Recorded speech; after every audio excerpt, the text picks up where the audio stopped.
La DSN, c'est aussi des phases de déploiement. Alors, la phase 1, elle a été dépassée. Aujourd'hui, quand une entreprise rentre dans la DSN, elle va rentrer directement en phase 2.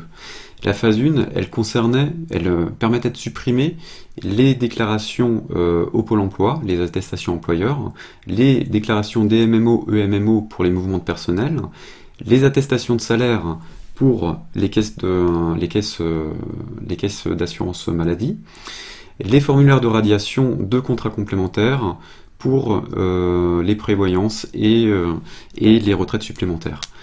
La phase 2, elle va permettre de remplacer la DUC SAF et elle permet une ouverture aux employeurs de travail temporaire.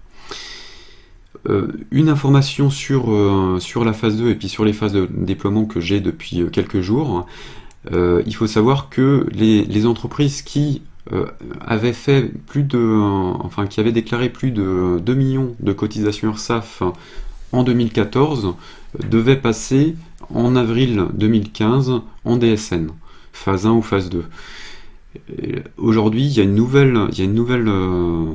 un nouveau décret qui est sorti, une nouvelle loi qui est sortie et qui demande aux entreprises qui font 50 000 euros de cotisation en 2015 de passer en DSN à partir de juillet 2016. Et ça concerne les entreprises MSA, les entreprises relevant du régime MSA ou du régime général.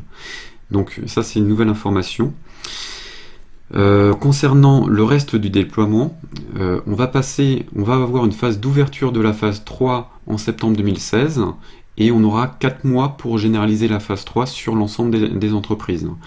Pendant ces 4 mois, il va falloir reparamétrer les logiciels de paye pour qu'on puisse envoyer les informations concernant toutes les autres DUX, donc les informations pour les retraites complémentaires, les prévoyances.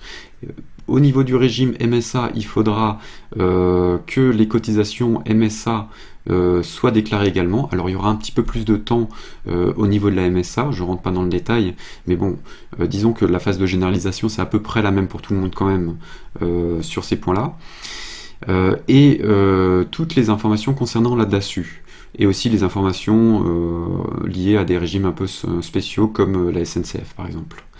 Donc aujourd'hui, le conseil, c'est quand même d'essayer de passer en phase 2 le plus tôt possible, parce que c'est toujours plus simple de savoir et de comprendre toutes les données qu'il y a dans la phase 2 avant de passer en phase 3 directement et puis d'avoir 2 fois plus de données à analyser. Donc voilà, d'autant plus que les entreprises qui sont déjà passées en phase 2 auront beaucoup moins de travail à faire au niveau de la phase 3. Alors que si les entreprises ne passent directement de phase 2, de rien du tout à phase 2 et 3, il y aura plus de jours de paramétrage sur une période quand même assez courte, de septembre 2016 jusqu'à janvier 2017.